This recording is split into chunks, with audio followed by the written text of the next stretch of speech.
Even though he repeatedly publicly swore that he would not bend on this, both Bloomberg and the conservative Wall Street Journal report that Donald Trump will make a major retreat on his recent tariff threats after poll after poll after poll has proven that the American people don't support tariffs or his painful, unnecessary trade wars.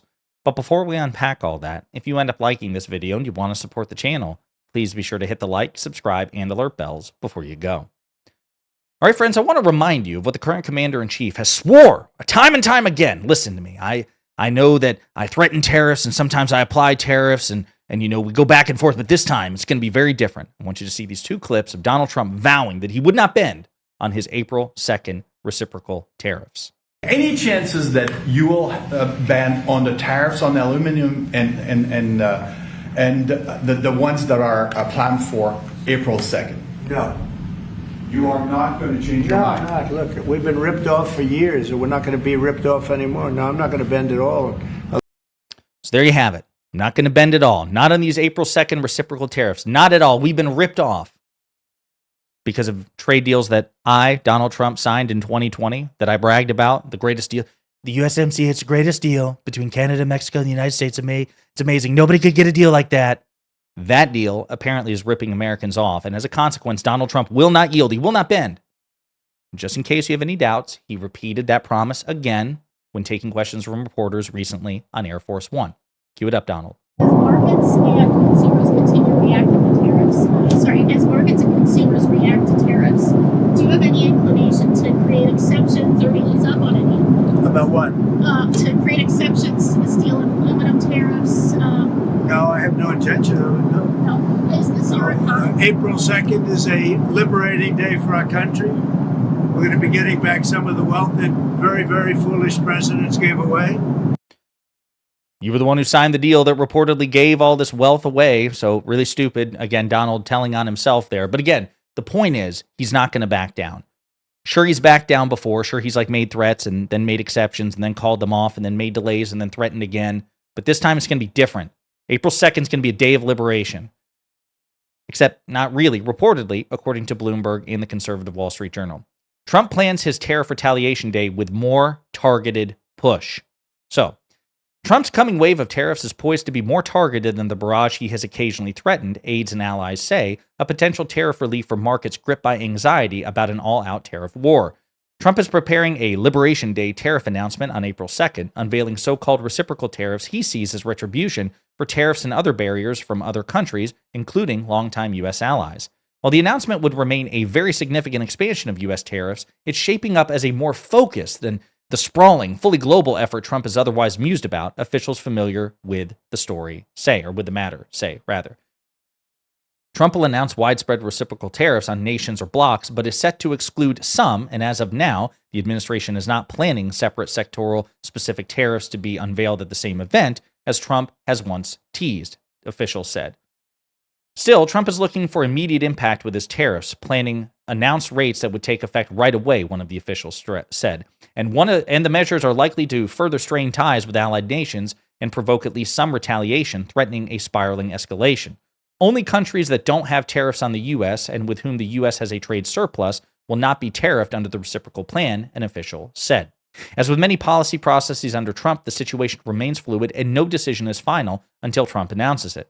One aide last week referred repeatedly to internal negotiations over how to implement the tariff program, and some of the most regularly hawkish signals come from Trump himself, underscoring his avowed interest in sharply raising import taxes as a revenue stream.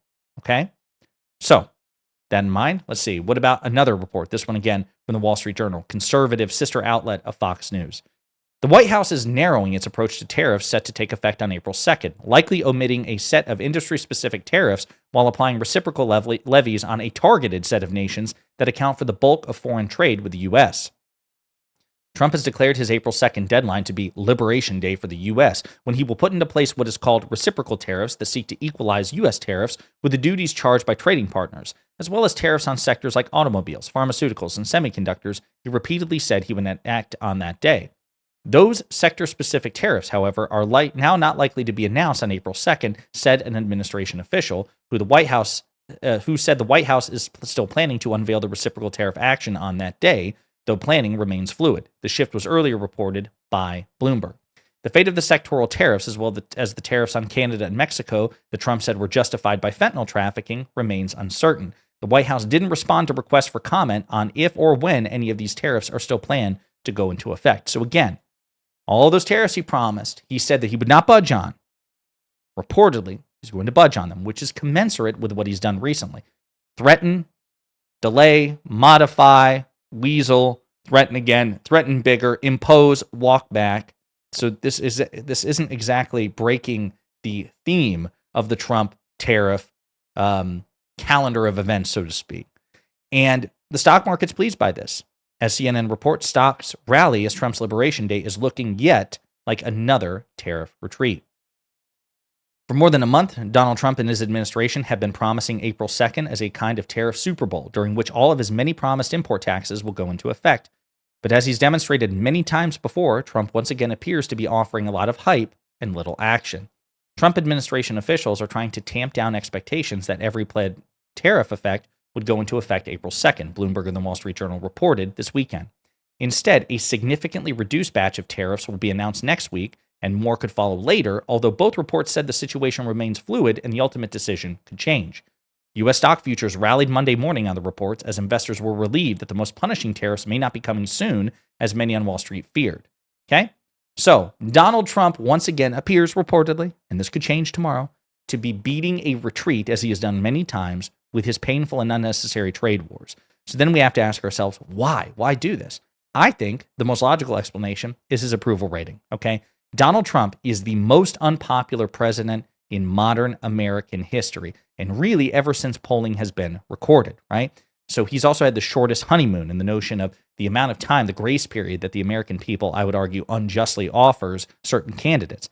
Donald Trump is now officially underwater. He's officially unpopular, and in a shorter amount of time than any president, going all the way back to President Truman or President Franklin Delano Roosevelt.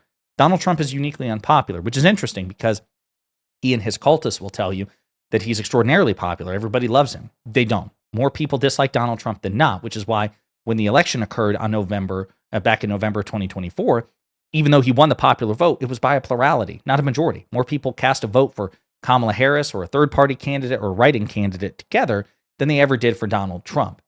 And his honeymoon period came to an end, in large part because of his mismanagement of the economy.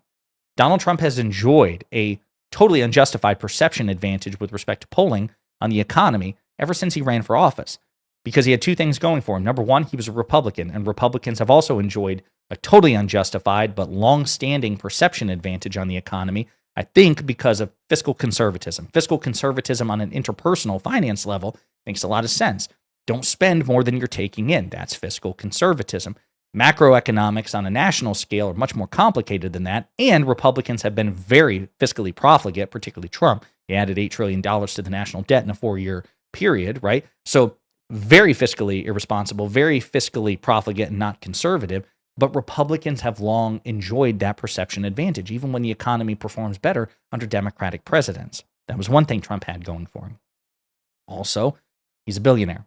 And the mimetic perception of Donald Trump is that he's a business genius, with successful ventures in real estate and television and Trump University, even though that was a disaster, and Trump Steaks, even though that was a disaster, so on and so forth. Now his bullshit meme coin and everything else. So he had those two unjustified artificial boosts to the perception that he's a genius businessman. And now his approval rating on the economy in poll after poll after poll after poll is underwater.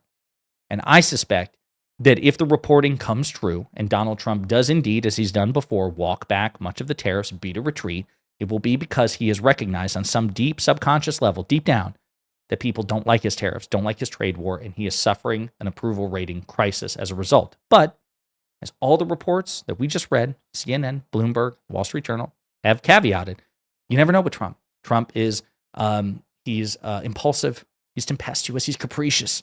It's entirely possible that he overcorrects. He's like, oh, you think I'm beating a retreat? Oh, to hell with you. There's going to be even more tariffs. I'm doubling the reciprocal tariffs on everybody. You never know with him.